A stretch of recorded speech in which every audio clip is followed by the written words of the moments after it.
Henry Alexander Henriksson, adjunkt við heimspeki og sagnfræðideild, ætlar að segja erindi sinn, hans heitir Sorry með mig, en bannað að segja það sem manni finnst. Má ekkert lengur.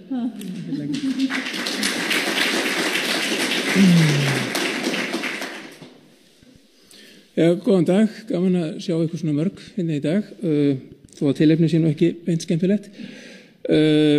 Ég ætla að taka fram bara svona disclaimer í upphafi að ég ekki að tala, ég sem sagt oft kenndur við siðfræðistofnun, ég ekki að tala í nafni hennar hérna.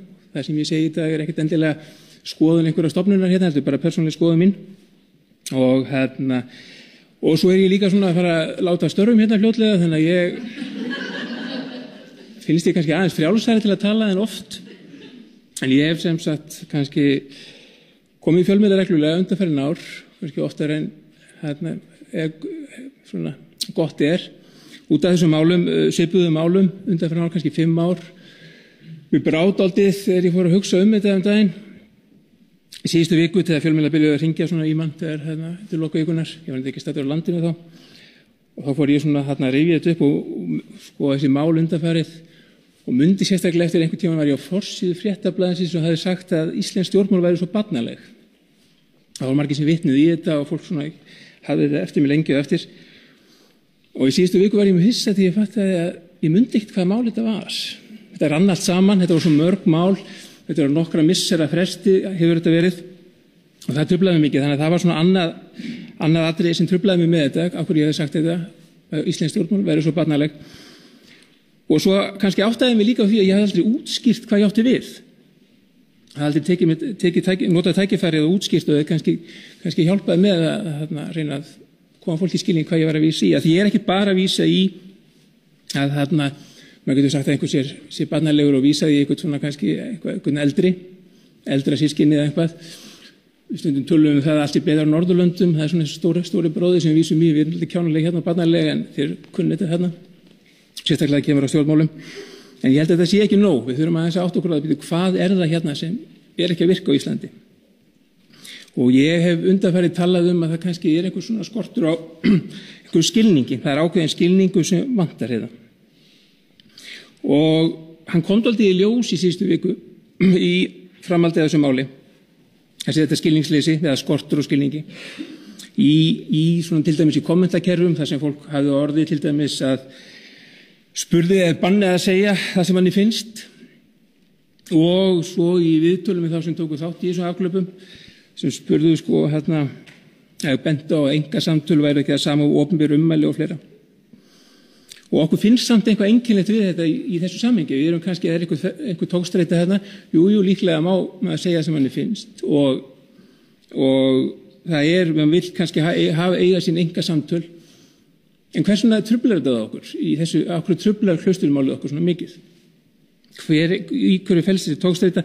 Hversuna erum við ekki sátt við það að fólk hafi þessar skoðanir eða minnst þessi menn í þessu tilviki? Og það er flókið mála komið kannski til skila hérna í svona nokkru mínútur sem ég ætlaðar.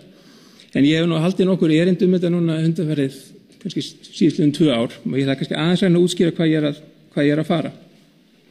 Og ég hef reynt að útskýra þetta þannig að bara þurfum að hugsa það að flestum störfum eða mörgum störfum, eða ég tala yfirleitt hlutverk, fylgja mikil réttindi og tækifæri. Skurðlæknar hafa til dæmis einkarétt á því að stinga hnífum í fólk í samfélaginu og það að hafa þessi réttindi, hafa hennar möguleika, þessi tækifæri, þau fylgja þessum réttindi fylgja mikla skyldur og það sama með kjörna fulltrúa. Kjörni fulltrúar hafa tækifæri og rétt til þess að fara með taka ákvarðanir almannahag.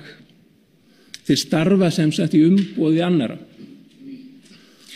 Og við það að vera í þessu hlutverki sem alveg einstakt hlutverk, þá hellast yfir viðkomandi margvíslega skyldur. Þeir geta kveinka sér yfir því, fundist þetta ósanngjarnt og svo framvegis, en þetta ekki eitthvað sem ég var bara að búa til. Þannig virka lýðræðið, svona virka fulltrúa lýðræði. Það komið tími til þess að við kannski gerum okkur betur grein fyrir þessu. Kjörni fulltrúar starfa í umboði annarra. Og þessar margvíslegu skyldur sem ég er að tala eru sem sagt, þeir langur listi.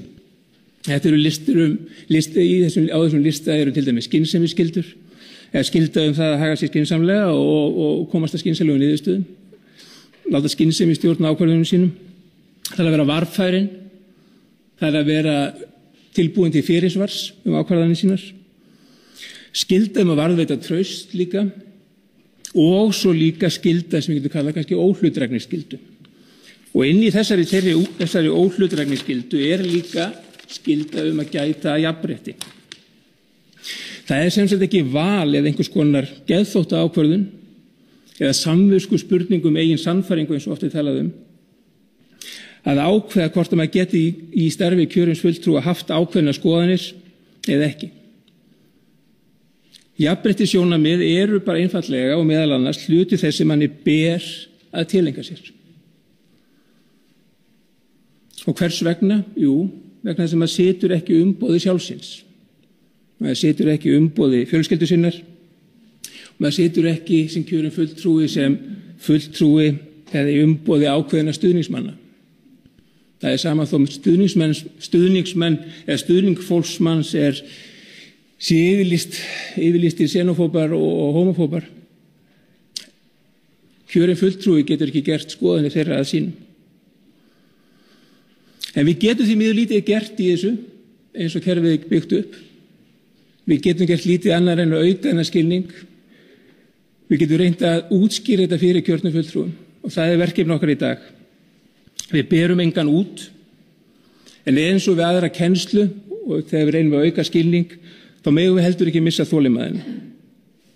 Og hér í dag hef ég einungis talað þetta í þessu samhengi við kjörna fulltrúa. Auðvitað er alvarlegt mál að þessar skoðanir séu til almennt, en klaustursmálið er sérstakt og ég legg til að við höldum okkur við það í bili, missum ekki þolinmæðina og reynum að sjá til þess að þessi skilningur verði til og komist til skila. Takk.